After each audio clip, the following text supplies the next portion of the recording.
नमस्कार, न्यूज के इकलौते फैमिली शो न्यूज की पाठशाला में आप सभी का बहुत स्वागत। मैं हूं सुशांत सिन्हा। ये वो पाठशाला जहां सबकी क्लास लगती है और खबर का हर चैप्टर इतने विस्तार से खोलता हूं कि आप उस खबर के मास्टर होकर निकलते हैं। तो सबसे पहले आपको बता दूं कि आज कौन कौन सा चैप्टर खोलूंगा, किस किस खबर के आप मास्टर बनेंगे। विपक्ष का सिर्फ एक नेता मात्र और मोदी विरोध का जो पूरा एजेंडा है वो कैसे फेल हो गया, आज उसके बारे में आपको बताऊंगा। ममता, राहुल, केजरीवाल, मोदी की टीम का सीक्रेट खिलाड़ी कौन निकला, आज ये आप सुनेंगे तो हैरान रह जाएंगे कि ये बात क्यों हो रही। मोदी को हराने के लिए सबसे बड़ी कुर्बानी कौन देगा, वो कुर्बानी क्या है, आज इस पर भी बात होगी। इसके अलावा साक्षी मर्डर केस की बात होगी। बागेश्वर बाबा, प्रधानमंत्री मोदी, साक्षी के कत्ल पर बड़ा तूफान कैसे मचा हुआ है, आज उसकी एक एक डिटेल आपको बताऊंगा। साक्षी मर्डर केस का एक एक किरदार आज खुद पूरा सच आपके सामने रखेगा। हिंदू साक्षी, मुस्लिम साहिल, ये जो चर्चा चल रही है, जांच में लव जिहाद का सच क्या निकला, उसकी डिटेल भी आपको दूंगा। फिर एक बड़ा इंटरेस्टिंग चैप्टर है। पिज्जा खाते होंगे आप, वो पिज्जा जिसे खाना आज है और जिसका बिल मरने के बाद चुकाना है। अब आप कहेंगे ये कैसे होगा, मरने के बाद बिल कैसे भरेंगे भाई? आज पिज्जा खाएंगे, मरने के बाद बिल, ये आज आपको बताऊंगा। आज आपको वो पिज्जा बताऊंगा जिसे घर पर पहुंचाने के लिए डिलीवरी बॉय, भूल जाइए, अब वकील आएगा। पिज्जा पहुंचाने वकील आएगा भाई। तो बड़ा इंटरेस्टिंग चैप्टर है। इसके अलावा भारत की वो तीसरी आंख जिससे चीन और पाकिस्तान एक्सपोज हो जाएंगे, उस तीसरी आंख का चैप्टर है। करगिल युद्ध का वो चैप्टर जिसने भारत की तीसरी आंख खोल दी, उसकी डिटेल भी होगी। लेकिन पाठशाला में पहले दिन भर का रिवीजन, उसके बाद पहला चैप्टर।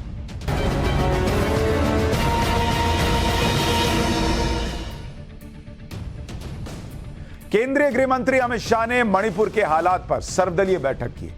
सीएम बीरेंद्र सिंह के घर पर बैठक हुई। राज्य के मौजूदा हालात जो हैं उसको लेकर बातचीत हुई, चर्चा हुई। गृह मंत्री सिविल सोसाइटी के लोगों से भी मिले। हालांकि पश्चिम बंगाल की मुख्यमंत्री ममता बनर्जी का कहना है कि गृह मंत्री मणिपुर में आम लोगों से मुलाकात नहीं कर रहे। पूरे मसले को लेकर कांग्रेस का एक डेलीगेशन राष्ट्रपति से मिला। इस बीच केंद्र सरकार ने हिंसा में मारे गए लोगों के परिवार को 10-10 लाख की आर्थिक मदद देने का ऐलान किया है। यौन शोषण के आरोपों में घिरे कुश्ती संघ के अध्यक्ष बृजभूषण शरण सिंह के खिलाफ एक्शन की मांग को लेकर आज पहलवानों ने अपने मेडल गंगा में प्रवाहित करने की कोशिश की। पहलवान अपने मेडल लेकर हरिद्वार पहुंच गए थे, मगर वहां किसान नेता नरेश टिकैत की लास्ट मिनट पर एंट्री हुई। नरेश टिकैत ने पहलवानों से बातचीत की, जिसके बाद रेसलर्स ने मेडल को प्रवाहित नहीं किया। नरेश टिकैत ने पहलवानों से आगे की रणनीति के लिए 5 दिन का वक्त लिया है।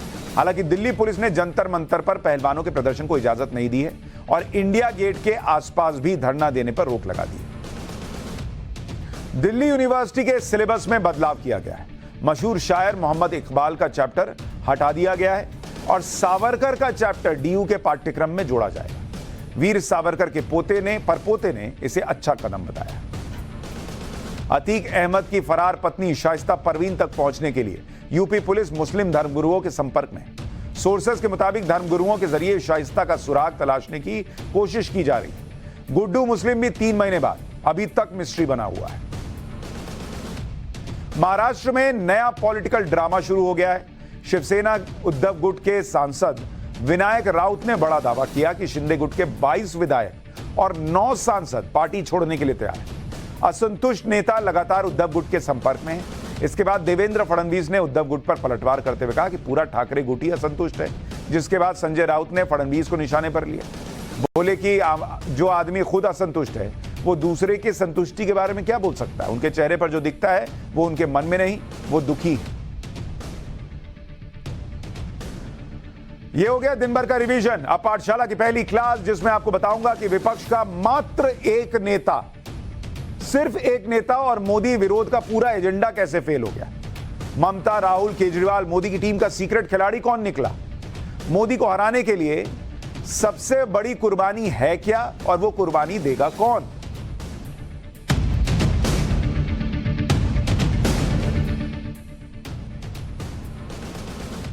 नरेंद्र मोदी को 2024 में हराने के लिए विपक्ष ने सारे घोड़े खोल दिए। मतलब जो हो सकता है वो करो, लेकिन नरेंद्र मोदी को रोको। एक बहुत बड़ा प्लान भी तैयार हो रहा है जिसके बारे में आपने सुना होगा कि 12 जून को एक बड़ी मीटिंग होने वाली है। यह मीटिंग पटना में होगी जहां से पीएम मोदी के खिलाफ उस फॉर्मूले पर बात होगी जिस फॉर्मूले पर नीतीश कुमार जगह जगह जाकर विपक्ष के नेताओं को राजी कर रहे थे। भाई नीतीश कुमार घूम रहे थे ना, बहुत जगह जा रहे थे, बोले आइए आइए सब लोग मिलकर एक मंच पे खड़े हो जाएंगे, फिर ऐसे करके फोटो खिंचाएंगे तो नरेंद्र मोदी खत्म, ये मैसेज चला जाएगा। लेकिन ये मेगा मीटिंग हो उसके पहले ही कैसे विपक्षी एकता की पोल खुल गई, कैसे विपक्ष की दो बड़ी पार्टियों में एक विधायक को लेकर तलवारें खिंच गई, कैसे यह लड़ाई पटना में विपक्ष के मेगा शो के पूरे प्लान को फेल करती दिख रही है, आज आपको इसके बारे में बताने जा रहा हूं। लेकिन पहले आप देखिए कि पीएम मोदी से लड़ने के लिए विपक्षी एकता की बड़ी बड़ी बातें की जा रही है। उसकी सच्चाई यह है कि इन्हें अभी तक, भाई 2024 कितना दूर है, अभी मई चल रहा है, एक साल बाद इसी समय के आसपास कोई ना कोई प्रधानमंत्री पद की शपथ ले चुका होगा, एक साल भी नहीं बचा है। और इन लोगों को, विपक्ष के जो नेता हैं जो एक दूसरे को कह रहे हैं तुम मेरे साथ मैं तुम्हारे साथ, उनको एक दूसरे पर भरोसा तक नहीं है। सब एक दूसरे को मोदी के खिलाड़ी बताने में जुटे हैं कि ये तो मोदी के साथ है। देखो मैं आपको इसके बारे में बताता हूं। पश्चिम बंगाल में कांग्रेस के इकलौते विधायक को ममता बनर्जी ने तोड़ लिया, तो इससे कांग्रेस गुस्से में है। वो कह रही है कि ममता बनर्जी मोदी से मिली हुई हैं, इसी तरीके का संकेत वो दे रहे हैं। अभी उसकी डिटेल बताऊंगा। आपको याद होगा कि ममता बनर्जी पहले ही कह चुकी हैं कि राहुल गांधी नरेंद्र मोदी की सबसे बड़ी टीआरपी हैं और बीजेपी चाहती है कि राहुल गांधी विपक्ष का चेहरा बने रहें। तो ममता बनर्जी की नजर में अंदर ही अंदर राहुल गांधी मोदी की टीम में, कांग्रेस की नजर में अंदर ही अंदर ममता बनर्जी मोदी की टीम में। उधर अरविंद केजरीवाल को केंद्र के अध्यादेश पर कांग्रेस से समर्थन नहीं मिल रहा, तो केजरीवाल ने कह दिया कि कांग्रेस तय कर ले कि वो देश के साथ है या मोदी के साथ है। मतलब केजरीवाल अब कांग्रेस को मोदी के साथ बता रही है। उधर कांग्रेस के नेता केजरीवाल को कोस रहे हैं और कह रहे हैं कि केजरीवाल का समर्थन नहीं करना चाहिए क्योंकि केजरीवाल मोदी से मिले हुए हैं, इन लोगों पे भरोसा नहीं किया जा सकता। ये बॉस, ये चल क्या रहा है? सब एक दूसरे को मोदी का आदमी बता रहे हैं और कह रहे हैं मिलकर मोदी को ही हराएंगे। तो आप इन लोगों की हालत देखिए, ये नरेंद्र मोदी को हराने के लिए एक साथ खड़े हैं लेकिन किसी को एक दूसरे पे भरोसा नहीं। मतलब सब एक हाथ से हाथ मिला रहे हैं और दूसरा हाथ पीछे करके उसमें छुरा लिए में कि कब किसको पॉलिटिकली छुरा भोग दिया जाए। ये वो लोग हैं जिन्हें मिलकर 2024 में मोदी से लड़ना भी है और ये एक दूसरे को ये भी कह रहे हैं कि दूसरा तो मोदी से मिला हुआ है। पहले तो बॉस तय कर लीजिए कि कौन मोदी के साथ है, कौन मोदी के खिलाफ है। विपक्षी एकता की बात तो अभी बहुत दूर की लग रही है। वो विपक्षी एकता जो सिर्फ एक विधायक के नाम पर टूट जाए, जिस पर सिर्फ एक विधायक के नाम पर सवाल खड़े हो जाए, एक विधायक के पाला बदलने पर टकराव होने लगे, उसमें कैसे मान लिया जाएगा कि ये लोग नरेंद्र मोदी के नाम पर एकजुट हो जाएंगे? मैंने आपको बंगाल का केस कल ही बताया था कि वहां कांग्रेस का इकलौता विधायक बायरन विश्वास, जो अभी 3 महीने पहले चुनाव जीता था, उसे टीएमसी ने तोड़ लिया। अब कांग्रेस एकदम नाराज। भाई उसका नाराज होना लाजमी है। एक ही विधायक पूरे बंगाल में, एक विधायक उसको ममता बनर्जी ने जो है वो तोड़ लिया, अपने तरफ ले लिया।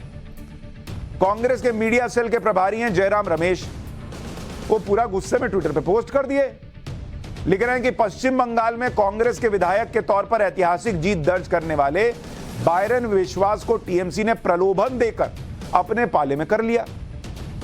यह सागरदिघी विधानसभा के जनादेश के खिलाफ ये एक तरह से विश्वासघात है। इसी तरह से गोवा, मेघालय, त्रिपुरा और दूसरे राज्यों में विधायकों को तोड़ा गया था।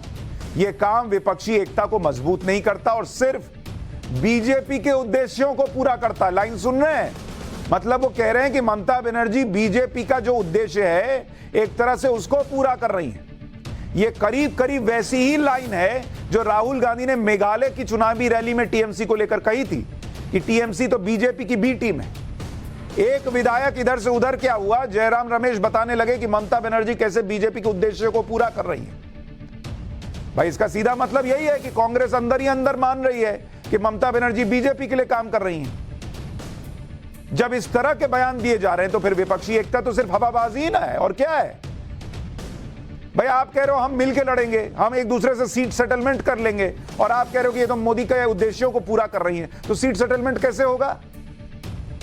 मान लो अगर सब चुनाव के लिए मोदी के खिलाफ इकट्ठा भी हो गए तो बाद में इनकी गाड़ी पटरी पर कैसे टिकेगी? क्योंकि आप सोचिए कि पश्चिम बंगाल में कांग्रेस का एक ही विधायक था, वो भी ममता बनर्जी को बर्दाश्त नहीं हुआ और उसको टीएमसी में ले आई, और कांग्रेस का जब बचा कुचा विधायक भी टीएमसी ने तोड़ लिया तो उसने भी विपक्षी एकता की बातें एक किनारे रखी, रखो साइड। जब टीएमसी सुनी नहीं रही है तो टीएमसी को सुनाना शुरू करो। अब पब्लिक भी ना देखेगी कि जिन लोगों से एक विधायक का पाला बदलना मैनेज नहीं हो रहा, जो आपस में तोड़फोड़ में लगे हुए हैं, वो 2024 के लिए कुर्बानी देंगे। क्योंकि 2024 अगर नरेंद्र मोदी को इन लोगों को मिलकर हराना है, जो अभी बहुत दूर का सपना है, तो बड़ी बड़ी कुर्बानियां लगेंगी उसके लिए। क्या क्या कुर्बान करना पड़ेगा सुनिए और सोचिए कि क्या ये लोग जो एक विधायक पे लड़े भिड़ रहे हैं वो कुर्बानी दे पाएंगे। साथ मिलकर चुनाव लड़ने में सीटों की कुर्बानी देनी पड़ेगी। भाई अगला कहेगा कि यहां तो हम जीत सकते हैं, दूसरा कहेगा हम जीत सकते हैं, वहीं मारा पीटी हो जाएगी, कौन कुर्बानी देगा? कार्यकर्ताओं को अलग समझाना पड़ेगा कि दूसरी पार्टी को सपोर्ट करो, तो कार्यकर्ता को मन में जो दूसरी पार्टी के लिए भड़ास है उसकी कुर्बानी देनी पड़ेगी। कहीं कहीं अपने मजबूत नेता को भी बैठने को कहना होगा कि अरे आप बैठिए, उसको दे रहे हैं सीट, तो वो बड़े नेता को अपने इच्छाओं की कुर्बानी देनी पड़ेगी। सभी राज्यों में पार्टी मजबूत करने का प्लान ड्रॉप करना पड़ेगा, तो भविष्य की संभावनाओं की कुर्बानी देनी पड़ेगी, मुद्दों की कुर्बानी देनी होगी, विचारधारा से समझौता करना होगा। जीतने पर पीएम कौन बनेगा ये जब तय होगा तो बाकियों को सबसे बड़ी कुर्बानी देनी पड़ेगी, क्योंकि पीएम तो सबको बनना है। इतनी बड़ी बड़ी कुर्बानियां देगा कौन? एक फिल्म आई थी आंखें, आपको याद होगा, जिसमें एक सीन था कादर खान का और सदाशिव ओमपुरकर का, जिसमें वो कहते हैं कि भाई लगता है एक महिला जो है वो हम दोनों से प्यार करती है, लेकिन हम दोनों तो बचपन के दोस्त हैं, तो हम ये दोस्ती नहीं तोड़ सकते, लेकिन किसी एक को तो कुर्बानी देनी होगी। तो दोनों आपस में लड़ जाते हैं, कुर्बानी देगा कौन? तो दोनों कहते तू देगा कुर्बानी। तो विपक्ष का यही हाल है कि कुर्बानी सबको चाहिए, लेकिन देगा कौन? तो तू देगा कुर्बानी, मैं नहीं दूंगा। अब जिनसे एक विधायक कुर्बान नहीं हो रहा, वो इतनी कुर्बानियां देंगे क्या? आप समझ जाइए क्या हाल होगा 2024। अच्छा, विधायक तोड़े जाने से कांग्रेस नाराज है, गुस्से में। ममता बनर्जी के मोदी से मिले होने का एक तरह से आरोप लगा रही है, लेकिन ममता बनर्जी ने कांग्रेस को यह जवाब दिया कि नेशनल लेवल पर तो सब साथ है ना, स्टेट लेवल पे दूसरी बात होती है। सुनिए ममता बनर्जी क्या कह रही। Today, Jairam Ramesh has taken to social media and said that Trinamool Congress is trying to hurt Congress, just not in Bengal, but also in Meghalaya and elsewhere. Do you think Congress is trying to shut the door for Trinamool Congress? And if yes, how healthy is it for you? I think we are all together at the national level. The state level, all the parties should understand. State parties, they have their own obligation. We have contested only Meghalaya and Goa. But when Congress contested Rajasthan, Madhya Pradesh, Himachal, Gujarat, Chhattisgarh, we never disturbed. Instead of disturbing them, we supported them. That's why I don't have any comments about whoever has said. Anybody can say anything. It is up to their freedom of choice. But I will not say anything. I think my word is final that yes, one MLA joined with Congress. But how many seat you contested from different part? We didn't ask even you to give a seat. यानी ममता बनर्जी को लगता है कि उन्होंने कांग्रेस का इकलौता विधायक तोड़कर कुछ गलत ही नहीं किया। भाई वो क्या कह रही हैं कि कांग्रेस के इकलौते विधायक के तोड़ने के सवाल पर बोल रही हैं कि ऐसी कई सीटें हैं जिन पर उन्होंने कांग्रेस से कैंडिडेट न उतारने के लिए कहा था। ममता बनर्जी ने इसी में कह दिया कि वो तो राजस्थान, मध्य प्रदेश, छत्तीसगढ़, हिमाचल जैसे राज्यों में जाकर चुनाव नहीं लड़ती जहां कांग्रेस मजबूत है। ये नहीं बता रही कि वहां खुद कमजोर हैं, जाके लड़के भी आप क्या कर लीजिएगा, लेकिन बता रही हैं, एहसान गिना रही हैं कांग्रेस को कि देखो मैं तो नहीं आती ना लड़ने। तो अभी से एहसान भी गिरा रही हैं। ममता बनर्जी ने कहा कि गोवा मेघालय जैसे राज्यों में टीएमसी ने इसलिए चुनाव लड़ा क्योंकि टीएमसी राष्ट्रीय पार्टी के तौर पर बनी रहे। मतलब बता रही कि मुझे तो मजबूरी में ऐसा करना पड़ा। ममता बनर्जी ने कांग्रेस के आरोपों पर कह दिया कि क्या सिर्फ कांग्रेस को ही राष्ट्रीय पार्टी बनने का हक है, किसी और को नहीं है। तो यहीं पे लड़ाई चल रही है कि तुम ही राष्ट्रीय पार्टी रहोगे, मैं नहीं बनूंगी क्या। तो सोचिए ये लोग जब नेशनल लेवल पे लड़ने की बात आएगी क्या कॉम्प्रोमाइज करेंगे ये लोग, और जीत गए तो क्या होगा, क्या मार मचेगी पीएम पद के लिए। आप सोचिए, इमेजिन कीजिए अगर जो है पब्लिक जो है वो उस तरह से वोट कर देगी। तो कांग्रेस को लेकर ममता बनर्जी और क्या कह रही हैं और सुनिए, बहुत दिलचस्प है। You have to understand. You will be only national party. BJP will be only national party. And our party, if we contest 4-5 state election, then how do we become the national party? It is not that for winning the election, it is for the vote percentage also, through which we may be a national party. हमारे साथ खराब किया है election commission. 26 तक हमारा national party का status था, लेकिन उन्होंने पहले ही रिव्यू करके काट दिया। दिस इज नॉट प्रॉपर ना। तो हम तो ऐसा नहीं चाहते हैं। हम चाहते हैं 3-4 जगह में हमारा थोड़ा थोड़ा रहे, जैसे हमारा नेशनल पार्टी का स्टेटस भी रहे। खाली उनका रहेगा, किसी को नहीं रहेगा। जयराम रमेश जी तृणमूल कांग्रेस को बारे में ये सब बात किया है। आई thank you too much, thank you so much. I don't want to mention the name, but whoever will criticize me, I will say thank you very much. Thanks. Jairam Ramesh का नाम भी ले ली और कह रही है I don't want to take the name, और कह रही है मैं थैंक यू कह रही हूं। मतलब मैसेज दे रही है कि तुमको जो सोचना है सोचो, मैं जो कर रही हूं वो करूंगी। और ममता बनर्जी की महत्वाकांक्षाएं झलक रही हैं, टप टप वो गिर रही हैं। दिख रहा है कि भाई मैं नेशनल पार्टी नहीं बनूंगी क्या, मेरी पार्टी नेशनल पार्टी नहीं बनेगी क्या। जिनको अभी नेशनल पार्टी बनना इंपॉर्टेंट दिख रहा है वो 2024 के लिए सीट बांटेंगी। देखिए ममता बनर्जी कितने भी लॉजिक दे दे, एक बात जो किसी को समझ में नहीं आई कि कांग्रेस का एक विधायक तोड़ने से ममता बनर्जी की सरकार पर फर्क क्या पड़ जाएगा। आप कैलकुलेशन देखिए ना भाई। मैं ये कह रहा हूं कि मान लीजिए कि एक आदमी है जिसके ढाबे में सारी सीट भरी हुई है, और एक आदमी है जिसके पूरे दुकान में एक ग्राहक है, और वो उसका ग्राहक भी लेके चले आए कि चलो हम तुमको समोसा चाय खिलाएंगे। तो पूछेगा ना कि भाई मेरा तो एक ग्राहक था, वो भी तुम लेके चले गए। क्योंकि आप बंगाल की हालत देखिए, बंगाल के अंदर 294 सीट है टोटल सीट। टीएमसी के विधायक कितने हैं? टीएमसी के जो विधायक हैं बंगाल के अंदर वो हैं 221, 221। और कांग्रेस का विधायक एक था, वो भी अब नहीं रहा, एक था। तो जिसके पास अकाउंट में 221 हैं उससे एक बर्दाश्त नहीं हो रहा विपक्षी एकता के नाम पर। वो लोग क्या करेंगे सोचिए नरेंद्र मोदी को रोकने के नाम पर। क्योंकि एक विधायक इधर से उधर हो जाने में ममता बनर्जी को क्या फर्क पड़ रहा था। फिर भी ममता बनर्जी ने अगर कांग्रेस का इकलौता विधायक तोड़ लिया, और उस वक्त पर तोड़ा जब विपक्षी एकता की बातें चल रही हैं, तो यह ममता बनर्जी का सीधा मैसेज कांग्रेस के लिए कि अगर विपक्षी एकता की बात करनी है तो फिर बंगाल में टीएमसी को ही खुला मैदान देना होगा। मतलब कि हमसे पंगा लेके यहां बंगाल में नहीं चल पाओगे, ये मैसेज दे रही हैं वो ये मैसेज दे रहे हैं कि कांग्रेस और लेफ्ट मिलकर ममता बनर्जी के वोट कार्ड ना काटें। क्योंकि जिस सागरदिघी सीट के विधायक को ममता बनर्जी ने तोड़ा, वहां पर कांग्रेस और लेफ्ट ने मिलकर ममता बनर्जी के कैंडिडेट को हराया था। मैंने आपको इसके बारे में थोड़ा बताया भी था। ये जो एक विधायक कांग्रेस का आया था वो सागरदिघी सीट थी, सागरदिघी।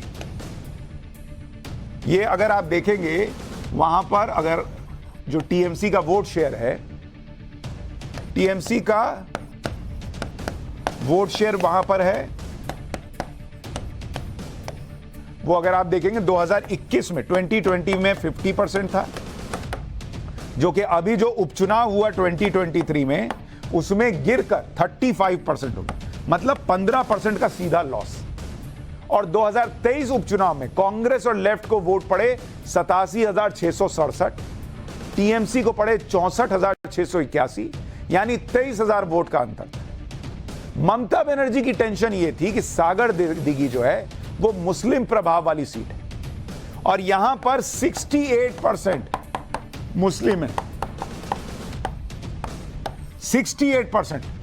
अब अगर 68% मुस्लिम वाले इलाके में ममता बनर्जी का वोट शेयर 15% गिर जा रहा है, तो ये ममता बनर्जी को टेंशन हो गई कि कांग्रेस और लेफ्ट एक साथ चले गए तो फिर तो ये लोकसभा चुनाव में भी सीट ले आएंगे, फिर तो मैं तो खत्म, मेरी पार्टी फिर क्या नेगोशिएट करेगी कि मुझे केंद्र में क्या चाहिए। क्योंकि हाल के दिनों में आप देखेंगे मुस्लिम वोट जो है वो कांग्रेस की तरफ शिफ्ट होता दिखा है, सिर्फ सागर दिघी में नहीं। मैंने आपको विश्लेषण करके बताया था कि दिल्ली एमसीडी चुनाव में दिखा था कैसे मुस्लिम वोट कांग्रेस की तरफ जा रहा है।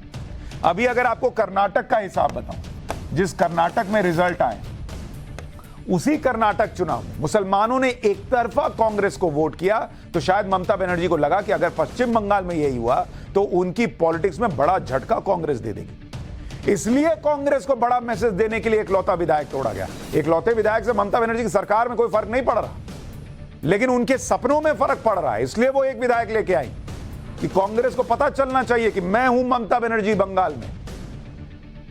अगर आप कर्नाटक में मुस्लिम वोट देखेंगे किस तरह से कांग्रेस की तरफ गया है, 88% मुस्लिम वोट जो है वो कांग्रेस के पास गया, 88%, मतलब 100 मुसलमानों ने वोट किया तो 88 ने कांग्रेस के लिए किया। जेडीएस के पास मात्र 8% गया है और बीजेपी के पास 2%। ये लेटेस्ट चुनाव का आंकड़ा बता रहा हूं।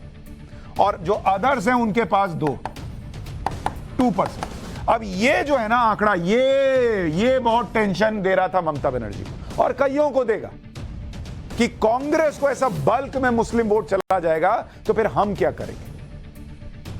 विपक्षी एकता के टेस्ट का एक चैप्टर जो आपको अभी बता रहा हूं, उसमें आपको पता चल गया कि भाई ममता बनर्जी और कांग्रेस के बीच क्या चल रहा है।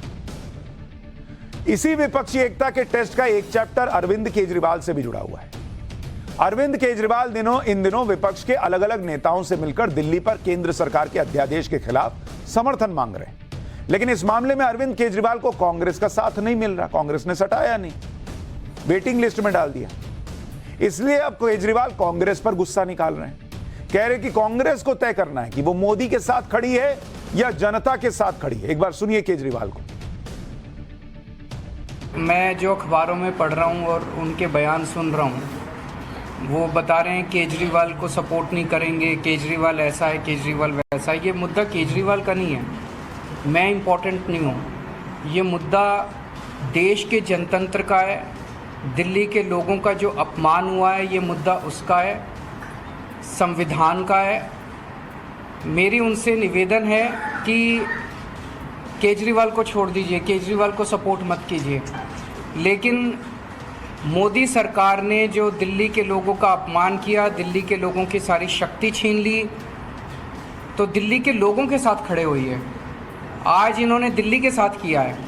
जैसा अभी येचुरी साहब ने कहा, कल को अगर ये राजस्थान सरकार के साथ खड़े होते हैं, के राजस्थान के खिलाफ ऐसा ऑर्डिनेंस पास करते हैं, तो हम उसके खिलाफ खड़े होंगे। हम ये नहीं कहेंगे ये कांग्रेस का मामला है कि बीजेपी का मामला है, ये देश का मामला है। तो हमें देश के साथ खड़े होना है।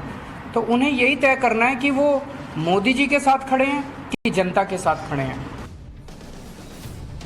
मतलब इन्होंने अपने मन से तय कर लिया कि इनके साथ खड़ा होना जनता के साथ खड़ा होना है और अपना स्टैंड लेना नरेंद्र मोदी के साथ खड़ा होना। कह रहे हैं राजस्थान में मोदी जी कुछ करेंगे तो हम आपके साथ खड़े होंगे। अरे आप खड़े होकर क्या कर लीजिएगा? आपके राज्यसभा में 3 सांसद हैं, क्या होगा उससे? 31 सांसद वाली कांग्रेस आपको मदद देकर भी कुछ नहीं कर पाएगी। मैंने कल आंकड़े बताए थे। आप 3 सांसद से क्या कर लीजिएगा? लेकिन ये इतना टेंशन में कि क्या करें, कोई मदद तो मिल नहीं रही, तो इधर से पाला उधर से पासा चल रहे हैं। अच्छा, कांग्रेस को केजरीवाल पसंद नहीं, केजरीवाल को कांग्रेस पसंद नहीं, कांग्रेस टीएमसी से गुस्से में है, टीएमसी कांग्रेस को चिढ़ा रही है। ऐसे में कितनी विपक्षी एकता होगी और एक होने के बाद ये लोग कैसे लड़ेंगे, इसका अंदाजा लगाया जा सकता है। एक और बड़ी बात यह है कि इन पार्टियों की अपनी अलग अलग समस्याएं भी हैं जिसमें ये बुरी तरह फंसे हुए हैं। जैसे दिल्ली में आम आदमी पार्टी के नेता भ्रष्टाचार के कई मामलों में घिरे हैं, मनीष सिसोदिया को आज हाईकोर्ट से भी जमानत नहीं मिली। दिल्ली हाईकोर्ट ने शराब घोटाले में सिसोदिया की जमानत अर्जी खारिज कर दी। कोर्ट ने कहा कि सिसोदिया के खिलाफ जो आरोप है वो बहुत गंभीर आरोप है। हाईकोर्ट ने यह भी कहा कि ऐसे आरोप हैं कि साउथ ग्रुप को फायदा पहुंचाने के लिए एक्साइज पॉलिसी लाई गई और ये आरोप ऐसे व्यक्ति पर लगे जो बड़ी पोस्ट पर है। कोर्ट ने कहा कि वो 18 मंत्रालयों वाले उप मुख्यमंत्री रहे हैं, इसलिए इस बात की संभावना को खारिज नहीं किया जा सकता कि वो गवाहों को प्रभावित कर सकते हैं। यह तो शराब घोटाले में सीबीआई का केस था जिसमें सिसोदिया को हाईकोर्ट से जमानत नहीं मिली। ईडी के केस में भी सिसोदिया की जमानत अर्जी ट्रायल कोर्ट से खारिज हो चुकी और हाईकोर्ट में अभी उनकी अर्जी पेंडिंग है। तो केजरीवाल की मुसीबतें जो हैं वो उनकी लंबी लिस्ट है भाई। इसी तरह से कांग्रेस को देखिए कि वहां पर राजस्थान का झगड़ा सुलझा लेने का दावा किया जा रहा है, लेकिन क्या वाकई झगड़ा सुलझ गया है? इस पर बड़े सवाल हैं, क्योंकि कल अशोक गहलोत और सचिन पायलट को दिल्ली बुलाकर मीटिंग हुई।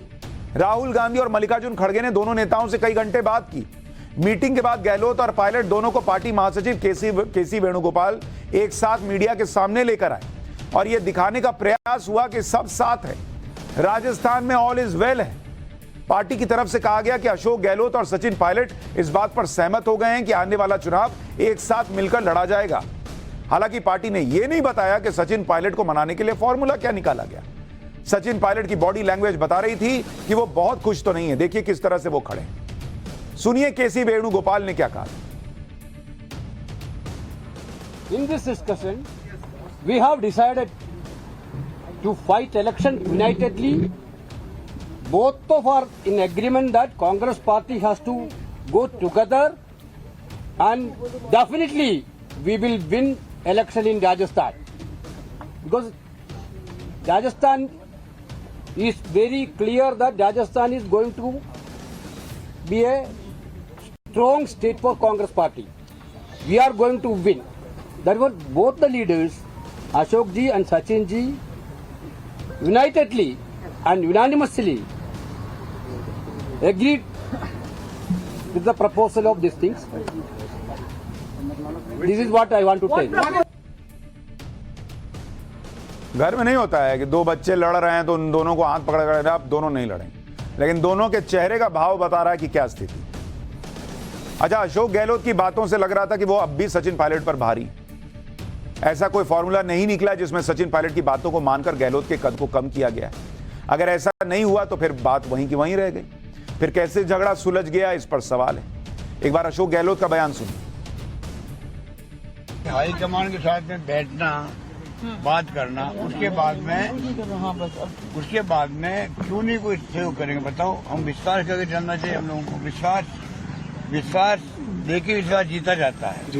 देखते हैं कि ये विश्वास दिया गया है, हाईकमान ने विश्वास हम पे किया है, हम आगे करेंगे, सब मिलके चलेंगे तो सरकार हमारी आएगी। और पार्टी में हम अगर वफादारी से रहे आज तक, आगे भी रहेंगे। तो सोनिया गांधी ने एक बार कहा था आईसीसी अधिवेशन के अंदर, जो धैर्य रखता है उनको कभी न कभी चांस मिलते ही मिलते हैं। बस ये मैंने सोनिया गांधी जी का जो कोट था वो अभी भी मुझे याद है, वो मैं दिल में रखता हूँ। और सबको कहता हूँ, सब कार्यकर्ता, सब नेता लोग धैर्य रखो, धैर्य रखो, धैर्य रखो। धैर्य रखोगे तो पार्टी में कभी कभी आपको मौके मिलेंगे, आपसे मिलेंगे काम करने के। पहले मिले भी है, आगे भी मिलेंगे। अशोक गहलोत सचिन पायलट को समझा रहे हैं कि अभी धैर्य रखो, आज नहीं तो कल, कल नहीं तो परसों, इस चुनाव नहीं तो अगले, अगले के अगले, कभी ना कभी तुम्हारी लॉटरी लगेगी, तुमको मौका मिलेगा। मतलब अशोक गहलोत क्लियर कर दे रहे हैं कि वेट किसको करना है, सचिन पायलट को। विपक्ष इस टकराव में जूझ रहा है।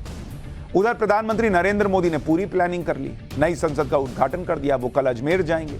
पीएम मोदी कल अजमेर के पास पुष्कर जाएंगे, जहां विश्व प्रसिद्ध ब्रह्मा मंदिर है। इसके बाद पीएम मोदी अजमेर में बड़ी सभा करेंगे। कुल मिलाकर एक तरह से पीएम मोदी का राजस्थान का चुनावी कैंपेन शुरू हो जाएगा। उधर राहुल गांधी अमेरिका चले गए। तो ये विपक्षी एकता का क्या हाल है और क्या होगा जब ये साथ आएंगे, उसका भविष्य क्या दिख रहा है वो आपको बता रहा हूं। लेकिन इस देश में एक सवाल खड़ा हो रहा है कि जो सनातन है उसका भविष्य क्या है। लेकिन पाठशाला में अब भारत की उस तीसरी आंख का चैप्टर जिससे चीन पाकिस्तान एक्सपोज हो जाएंगे। इसके अलावा करगिल युद्ध का वो चैप्टर भी बताऊंगा जिसकी वजह से आज भारत ने अपनी तीसरी आंख खोल दी। इस चैप्टर को देखकर अमेरिका को भी शर्म आ जाएगी।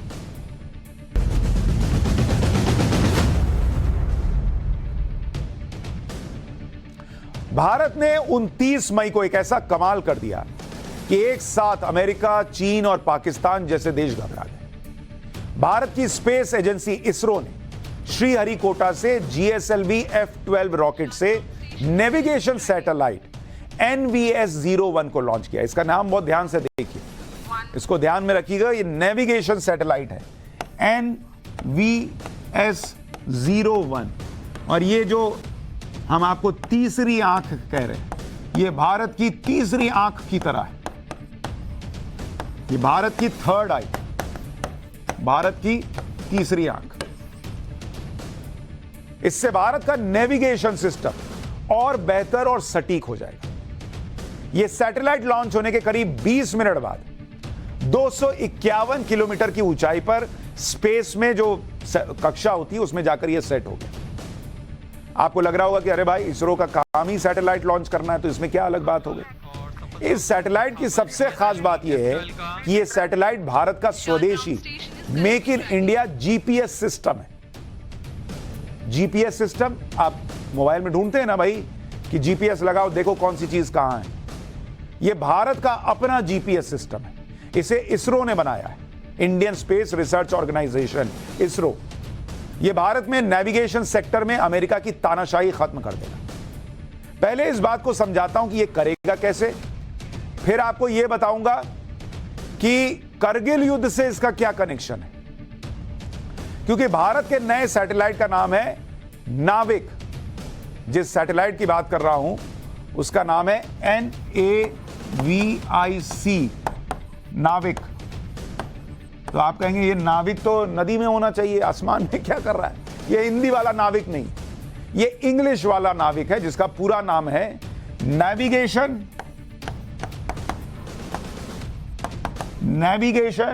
विथ इंडियन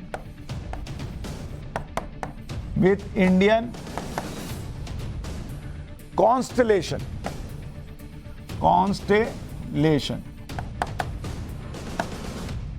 ये है नाविक, NAV नेविगेशन का और I और C इंडियन कॉन्स्टेलेशन। ये सेकंड जनरेशन का 7 सैटेलाइट वाला एक रीजनल नेविगेशन सिस्टम है। थोड़ा इसके बारे में समझिए। सेकंड जनरेशन का 7 सैटेलाइट वाला एक रीजनल नेविगेशन सिस्टम, जिसकी मदद से भारत जो है वो अंतरिक्ष से भारत और इसके आसपास के 1500 किलोमीटर की रेंज में दुश्मन की सटीक लोकेशन का पता लगा सकता है। मतलब वहां ऊपर से बैठे बैठे इंडिया के आसपास का 1500 किलोमीटर, जैसे आप ये सैटेलाइट देख रहे हैं, एकदम प्रिसाइज बता देगा कहां क्या चीज है। मतलब इंडिया के आसपास पाकिस्तान, चीन, वहां कुछ भी चल रहा है आप वहीं से देख सकते हैं। इसके अलावा इस सैटेलाइट की मदद से भारत बहुत पैसा भी कमा सकता है, क्योंकि यह सैटेलाइट पोजिशनिंग सर्विस फीचर के साथ, यानी जीपीएस इस्तेमाल करने वाली कंपनियों को नई सुविधा दे सकता है। अभी भारत में ऑनलाइन कैब कंपनी और फूड डिलीवरी कंपनियां अमेरिका का जीपीएस नेविगेशन सिस्टम इस्तेमाल करती है, ग्राहकों तक अपनी सर्विसेज पहुंचाती। भाई आप कोई चीज ऑर्डर करते हैं, मान लीजिए आपने खाना ऑर्डर किया, वो आपका लोकेशन मांगता है ना कि भाई मैं आपका लोकेशन बता दीजिए, तो मैं एकदम चेक कर लूंगा कि आप कहां हैं और वहीं पे आ जाता है। अच्छा, ये तो मेरे ही सोसाइटी का नाम आ गया, मेरे घर का एड्रेस आ गया। वो कैसे होता है? वो जीपीएस से होता है। वो जीपीएस किसका है? वो अमेरिका का है। अब हमारा आ गया तो पैसा जो है वो अपनी कंपनी को जाएगा, इंडिया में आएगा। कैब बुक करने के बाद भी आप देखते हैं कि कैब कहां तक पहुंची है, खाना ऑर्डर करने के बाद देखते हैं डिलीवरी बॉय कहां पहुंचा है। अब ये सारी कंपनियां भारत का नाविक सैटेलाइट सर्विस जो है वो ले सकती हैं, और वो भी जीपीएस जो अमेरिका वाला है उससे कम दाम पर। इसके अलावा आने वाले समय में आप गूगल मैप्स की जगह अपने स्मार्टफोन पर नाविक को यूज कर पाएंगे। इसरो का कहना है कि यह जीपीएस से भी ज्यादा सटीक तरीके से काम करेगा। सबसे खास बात यह है कि नाविक सैटेलाइट में रुबिडियम एटॉमिक घड़ी लगी। यह एक बहुत एडवांस तकनीक है जो कुछ ही देशों के पास है। इससे लोकेशन की जानकारी बहुत बहुत सटीक मिलती है। आगे बढ़ने से पहले आपको यह बताना जरूरी है कि नाविक को तैयार करने के पीछे की प्रेरणा भारत को कैसे मिली। ये जो तीसरी आंख हमारी है, जो ऊपर से सब देखेगी और पाकिस्तान चीन को जरूरत पड़ने पे भस्म करने में मदद भी करेगी, वो बनाने की बात कहां से आई? उसके पीछे बड़ी इंटरेस्टिंग स्टोरी है। इसके पीछे 1999 में जो करगिल का युद्ध हुआ था उसका बड़ा रोल है। 1999 में जब भारत को यह पता चला कि पाकिस्तानी घुसपैठिए करगिल की ऊंची पहाड़ियों में बंकर बनाकर कब्जा करके बैठे, तब भारत ने अमेरिका से घुसपैठियों की लोकेशन पता करने के लिए जीपीएस नेविगेशन की मदद मांगी। इंडिया के पास था नहीं, तो अमेरिका से कहा कि यार थोड़ा मदद करो, बताओ कहां कहां बैठे हैं। अच्छा, तब आज वाला इंडिया नहीं था, अमेरिका ने मना कर दिया, नहीं हम नहीं बताएंगे।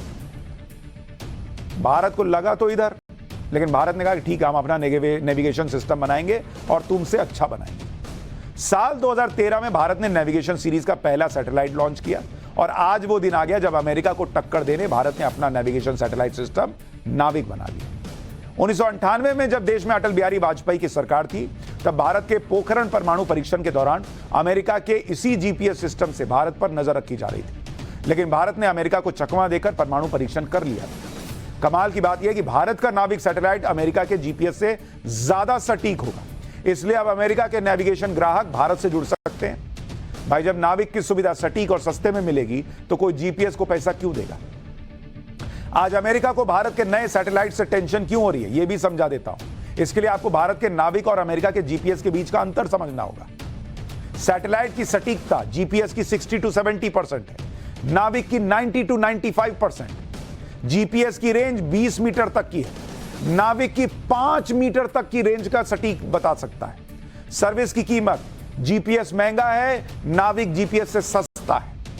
अब सोचिए अगर 1999 में अमेरिका ने भारत की मदद कर दी होती तो शायद भारत इतना शानदार नेविगेशन सिस्टम तैयार नहीं करता। कई बार बुरा वक्त भी बहुत कुछ अच्छा सबक देकर जाता है।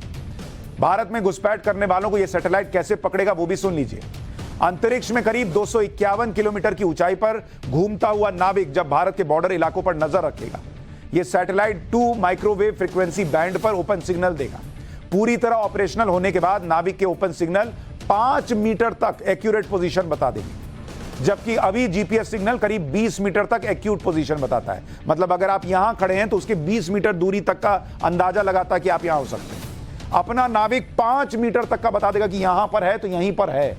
इसके अलावा नाविक के सिग्नल 90 डिग्री के एंगल पर आते हैं। इससे घने इलाकों, जंगलों और पहाड़ों में मौजूद डिवाइस या व्यक्ति तक आसानी से सिग्नल पहुंचता है, जिससे कश्मीर जैसे बॉर्डर इलाकों में दुश्मन का काम तमाम किया जा सकता है। अगर एलएसी पर चीन कोई हरकत करेगा तो भारत का सैटेलाइट पहले ही बता देगा। जाने से पहले हम नाविक सैटेलाइट की बात कर रहे थे। आज इस सैटेलाइट की वजह से भारत उन 5 देशों में शामिल हो गया जिनके पास अपना नेविगेशन सिस्टम, जो दूसरे देशों को नेविगेशन सिस्टम और मौसम की जानकारी के लिए फीस चार्ज करते हैं। कौन से देश है भाई? अमेरिका का जीपीएस है, जिसके बारे में आपको बता रहा था। रूस के पास ग्लोनास है, यूरोप का गैलीलियो है, चीन के पास बाइडू है, जापान के पास QZSS है और अब भारत का नाविक मौजूद है। लेकिन अब भारत इकलौता देश है जिसके पास regional satellite based navigation system है और इन देशों से बेहतर सैटेलाइट सिस्टम है। यह बात आपको एक तस्वीर की मदद से आसान भाषा में समझाता हूं। जैसा मैंने बताया था कि नाविक में 7 सैटेलाइट हैं जो कुछ इस तरह से भारत पर नजर रखेंगे। इसमें चीन से लेकर पाकिस्तान और नीचे श्रीलंका तक नजर रखी जा सकती है। इसके अलावा भारत अपनी समुद्री सीमाओं पर भी नजर रख सकता है। देख रहे हैं किस तरह से हर तरफ से फोटो ले लेके जो है ध्यान धाएं फोटो भेजता रहेगा और जीपीएस सिस्टम चलता रहेगा। तो अब इस पर आपका पार्टी कर रहा होगा, पार्टी करने का मन करेगा और आप सोच रहे हैं पिज्जा मंगाएं, तो आज एक चैप्टर रह गया। ऐसे पिज्जा के बारे में आपको बताने वाला था जो पिज्जा खाना अब है लेकिन इसका पेमेंट मरने के बाद करना है, जिसको पहुंचाने वकील आएगा। अब ये चैप्टर आज तो रह गया, समय नहीं बचा। कल आपको बताऊंगा पाठशाला में वो पिज्जा जो खाएंगे आज और बिल चुकाना है मरने के बाद। आप कहेंगे कैसे? तो कल देखिएगा पाठशाला।